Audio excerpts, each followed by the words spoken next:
Maybe it's because I went off my postpartum medication. You were still taking that? You had Buster 32 years ago. And that's how long I've been depressed about him. The best way to describe Die My Love is a postpartum psychological thriller. It charts a new mother's harrowing descent into psychosis with the trippy paranoia of Robert Altman's early horror movies. But it doesn't use that genre framework to make light of its serious subject matter or exploit it. It uses the cinematic language of horror films to show the horrors of postpartum depression. This might be the rawest, bleakest, most deeply affecting portrayal of PPD ever put on film. It's not quite up there with director Lynne Ramsay's best, but it does fit right in with her catalogue of twisted, unnerving psychological studies. Jennifer Lawrence carries the film with one of the best performances I've seen all year. A brutal, warts and all portrait of a woman on the verge of a nervous breakdown. Die My Love might be a bit too weird for the Academy, but that performance is best actress material if I've ever seen it.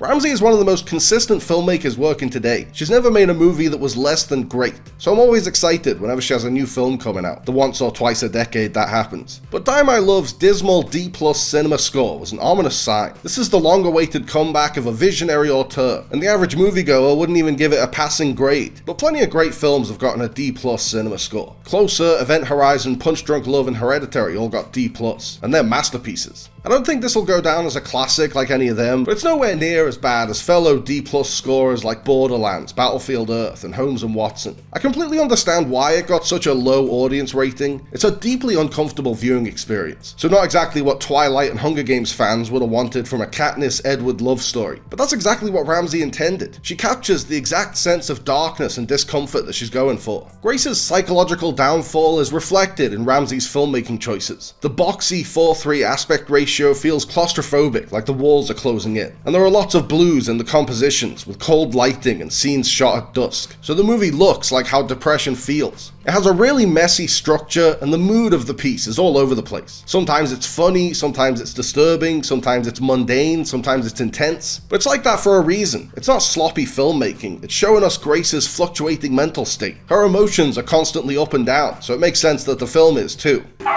Maybe if I spend a little less time in my pants, a little more time writing, maybe I'd write something. Maybe. My hands are down my pants because you put your dick everywhere except there, asshole!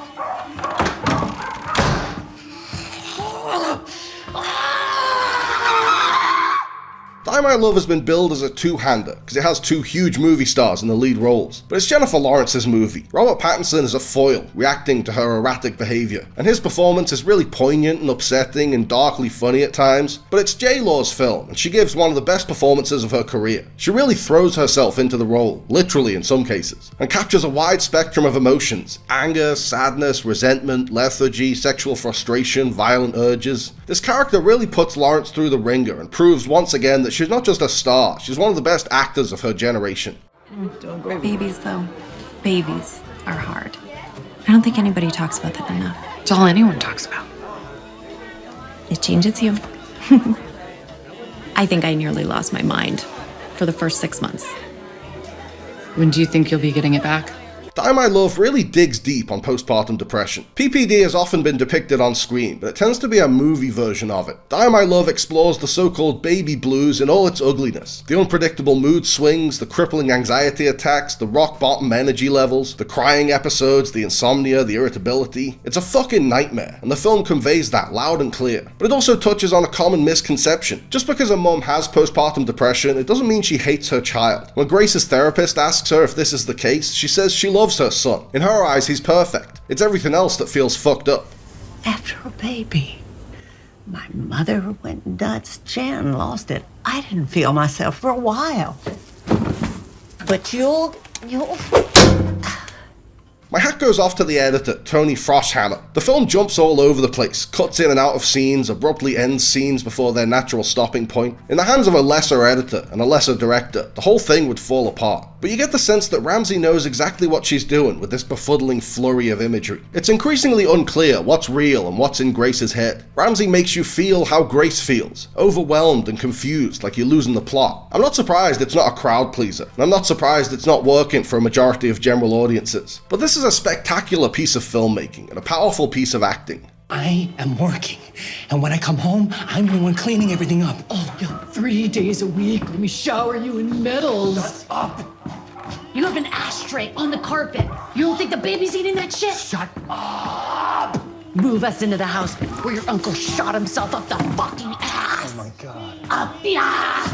Up the fucking ass!